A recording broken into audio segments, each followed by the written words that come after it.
Hey guys, so I want to come up here and make this quick video because it went hand in hand with what I was saying on yesterday.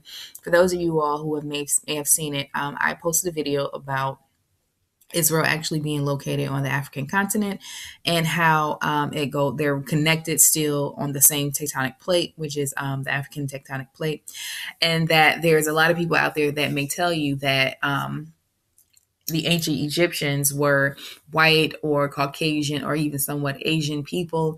But we all know that as a bold-faced lie. Our people were often mistaken for being Egyptians. If you look at our brother Apostle Paul, the world knows him as Paul, Shaul. If you look at Joseph or Yosef, even like if you think about the Messiah, when he was a baby, he ran and hid in Egypt when he was a newborn up until about 2 years old.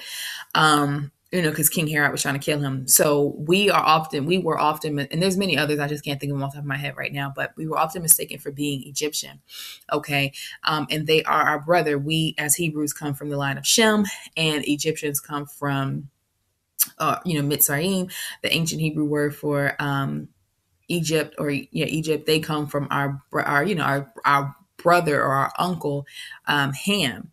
Okay, so I want to get up here and show this video because this is a perfect example of what I'm talking about when it comes to white people having such a fragility about them and their insecurity in their own history and culture and who they are and all that other stuff, to the point where they have to insert themselves in history, insert themselves in places where they don't belong or where they just frankly weren't at all. So this is some of you all may have seen this before by the time you see this video, and some of you all may not have seen this, but it was just brought to my attention this morning that this is what's now going on. Okay, so I'm going to scroll down and look at this. Now, first of all, it says that Black Twitter roasts the Today Show for Queen Nefertiti reconstruction. It looks like a white woman. I apologize for the airplanes. I live close to the airport, so that happens quite a bit. But anyway, moving right along. This is the image that they have. Now, this image here on the right is the actual bust of Queen Nefertiti. As you can see, she is a melanated woman. She is not the darkest in the bunch, but people in our community and those just in the world, period, know that melanated people, we come in shades from pale as an albino all the way down to dark as can be. And they're all beautiful. Now, don't get it twisted when you say, now, some people may say that white people are just albino blacks. I don't believe that personally, because the genetics is completely different. Their blood is completely different. They have other factors in them that we do not have as melanated people, such as Neanderthal and then the Rh positive gene. On top of that, their genetics is completely different. The straight hair, the pointy nose, the thin lips, all those things. So just because they are lacking in color does not necessarily mean that they are the same as us and they just have no color. Because if you look at an albino black person, let me Google that real quick, you will still see that they are African in their genetics and in their features. Now, this is my theory, not theory, but this is my beliefs. You don't have to believe it if you don't want to, that's fine. But this is what I believe. I do not see white people being just black albinos. Not true. As you see here, they still have African features. You can definitely tell that if you just put on some color, slap some melanin on them, they will be just like us. There's no difference. If you look at,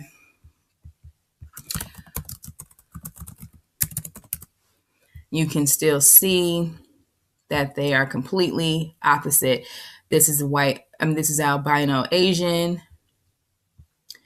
I don't have Iggy Azalea got up there, but this is an albino white woman, and they are completely opposite from these two here. Not the same at all. So the genetics is different, not just in the sense that they don't have the same skin color or the same melanin as we do. We have eumelanin, they have phenomelanin. Long story short, getting right into it, continuing. This is what they put out today, saying that this is the new so-called bust of Nefertiti. And I don't know how they would have gotten this face out of this face, because the cheekbones and nothing lines up.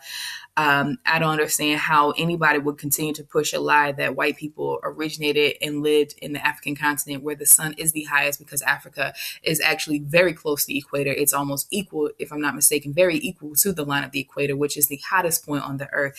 I don't understand how people with no protection from the sun could have originated and survived there for centuries. Not possible. It's just another lie. If you think about it, our melanin in our skin is what the Most High put in us to protect us from the sun, also to give us other, beauty, not just in our color and our look, but it protects us from the sun. It helps absorb sun. There's a lot of rich nutrients that come from having melanin. White people do not have that, so there's no way they could have originated from the place where you would need it the most. Now, what I was saying yesterday in my video is that Israel and Egypt are connected, therefore they are both in the African continent. Here's an article that I found from 2003 that says that Israel has the second highest skin cancer rate in the world. Now, this is an old article, but I guarantee you that not much has changed. So the bottom line is that if they have the second highest skin cancer rate in the world as of just about 15 years ago, how are we to believe that these same people who are infiltrators, from the Caucasus, Khazarian, Turkish Empire, why would anybody believe that these people survive multiple captivities in the hottest place on the planet? And then also, today, if they're dying off today at a quick rate from skin cancer or just obtaining skin cancer very, very quickly and very high, it would not be possible that these people, so-called people, so-called Jews, I should say, or so-called, chosen or whatever you want to call them, it would not make sense that they would have survived. Let's just take the Egyptian, since it all goes hand in hand, let's just take the Egyptian captivity of my people.